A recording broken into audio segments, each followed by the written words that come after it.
क्या आपने बड़े बड़े हवाई जहाजों को बनते हुए देखा है? आखिर कैसे हजारों टन वजनी हवाई जहाजों को फैक्ट्री में तैयार करके बेचा जाता है? दोस्तों, एयरप्लेन बनाने के लिए सबसे पहले इसे 3 अलग अलग हिस्सों में बनाया जाता है। फिर सबसे पहले इसके बीच वाले हिस्से को वर्कशॉप में लाया जाता है और फिर इसके दोनों विंग्स को इसके दोनों तरफ लगा दिया जाता है। दोनों विंग्स को अच्छी तरह से लगाने के बाद इसके पीछे वाले हिस्से को भी इससे जोड़ दिया जाता है और फिर इसी तरह से इसके आगे वाले हिस्से को भी इससे जोड़ दिया जाता है। फिर इन तीनों हिस्सों और विंग्स को आपस में जोड़ने के बाद एयरप्लेन अपनी प्रॉपर शेप में आ जाता है। फिर इस एयरप्लेन को हाइड्रोलिक मशीन के जरिए उठाया जाता है और फिर इसके नीचे की तरफ लैंडिंग गियर्स फिट कर दिए जाते हैं और फिर इस एयरप्लेन की सबसे इंपॉर्टेंट पार्ट यानी कि इसके इंजन को इसके विंग्स के दोनों तरफ लगा दिया जाता है। इंजन के लगने के बाद इसके विंग्स और इसके लैंडिंग गियर्स की अच्छी तरह से टेस्टिंग की जाती है और फिर फाइनली इसके इंटीरियर का काम शुरू होता है। इसमें सबसे पहले पायलट के केबिन से ऑपरेट किया जाता है और फिर पूरी बॉडी में इलेक्ट्रिसिटी वायर्स को लगाया जाता है और फिर इसकी वायरिंग को कवर करते हुए इस एयरप्लेन की पूरी इनर बॉडी को प्लास्टिक की सीट से अलग तरह के अच्छी तरह से कवर कर दिया जाता है और पैसेंजर्स का सामान रखने के लिए विंडो के ऊपर की तरफ स्टोरेज बॉक्स भी लगाए जाते हैं और फिर इसकी विंडो में ग्लास भी फिट किए जाते हैं और विंडो को पूरी तरह से पैक कर दिया जाता है और फिर इस पूरी तरह से तैयार एयरप्लेन के अंदर पैसेंजर्स के बैठने के लिए सीट्स भी लगाई जाती है। अभी ये एयरप्लेन पूरी तरह से बनकर तैयार है। अब इस पूरी तरह से तैयार एयरप्लेन को पेंट करने के लिए आगे भेज दिया जाता है।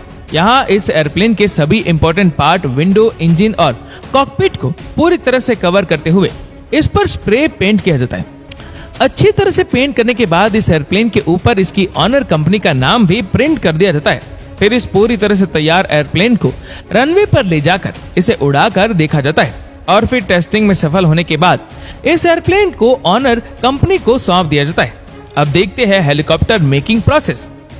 दोस्तों, हेलीकॉप्टर बनाने के लिए भी सबसे पहले फैक्ट्री में इसके अलग अलग बॉडी पार्ट्स को तैयार किया जाता है और इस काम में हाई क्वालिटी स्टील का इस्तेमाल किया जाता है।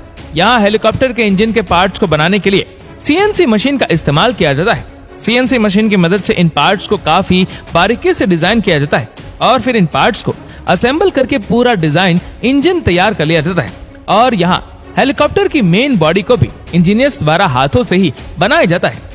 हेलीकॉप्टर की मेन बॉडी का स्ट्रक्चर बनने के बाद इसके ऊपर स्टील की सीट चढ़ा दी जाती है और कुछ इंजीनियर्स द्वारा इसके रोटर की ब्लेड्स भी तैयार की जाती है जो कि हेलीकॉप्टर को चलाने में मेन रोल प्ले करती है और कुछ इंजीनियर्स द्वारा इसके टेल पार्ट को भी बनाया जाता है और यहाँ वर्कशॉप में ही हेलीकॉप्टर में बैठने के लिए इसकी सीट्स भी तैयार की जाती है। इसी तरह अलग अलग इंजीनियर्स द्वारा हेलीकॉप्टर के सभी बॉडी पार्ट्स को बनाया जाता है और फिर हेलीकॉप्टर्स के सभी बॉडी पार्ट्स तैयार होने के बाद इसकी मेन बॉडी को लैंडिंग स्किड्स पर खड़ा किया जाता है और फिर इसके टेल वाले पार्ट को भी इससे जोड़ दिया जाता है और यहीं पर ही हेलीकॉप्टर के फ्रंट ग्लास और साइड विंडो भी लगा दिए जाते हैं और फिर इस हेलीकॉप्टर में इंजन को भी अच्छी तरह से फिट कर दिया जाता है। फिर हेलीकॉप्टर की पूरी बॉडी को कम्प्लीटली फिट करके इसे पेंट के लिए आगे भेज दिया जाता है।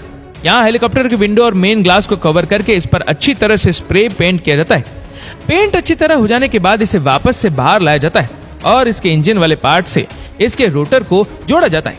रोटर लग जाने के बाद यह हेलीकॉप्टर पूरी तरह से बनकर तैयार हो जाता है। फिर वर्कशॉप से बाहर ले जाकर इस हेलीकॉप्टर की टेस्टिंग की जाती है और टेस्टिंग में सफल होने के बाद इसे इसके ऑनर के पास पहुंचा दिया जाता है। तो दोस्तों, इसी तरह से बनता है एरोप्लेन।